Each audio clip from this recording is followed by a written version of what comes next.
My name is Jim Standerfer. I am the founder, owner, crew, and chief behemoth here at Lumbering Behemoth Construction and Design. I like to build stuff that's sort of unique and challenging and unusual. And so I was spending a lot of time in a studio building furniture and just sort of getting to do some creative stuff. And I just thought, wouldn't it be great if I could do this all the time? And so I quit my job and crossed my fingers and, gave it a shot.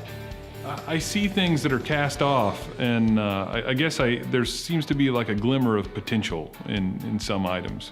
What I've said to people before is it sort of tells me eventually what it wants to be. Finally it just sort of clicks in my brain that, I could put a light bulb in that, or I could stick some legs under that, or whatever it happens to be, or I'm just gonna put a hook on the back and we're gonna hang it on the wall.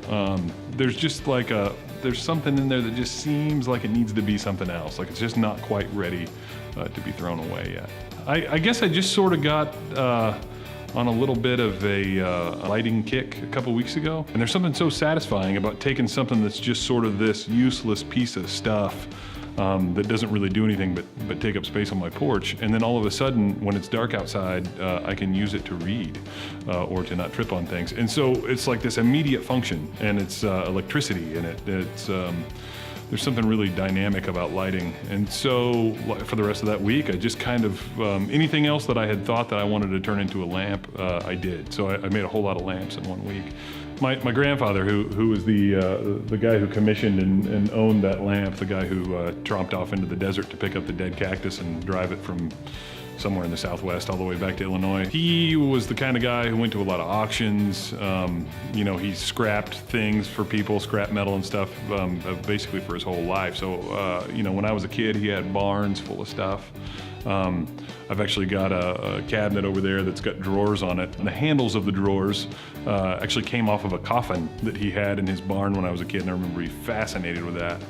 I don't know that he built a lot of stuff out of junk or found items, but he sure had a lot of those found items around.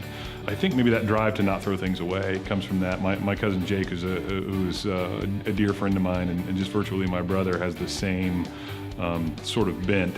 He can't stand to see things thrown away and wants to get things and use them. So I inherit a lot of stuff from him too. He just brings things to me.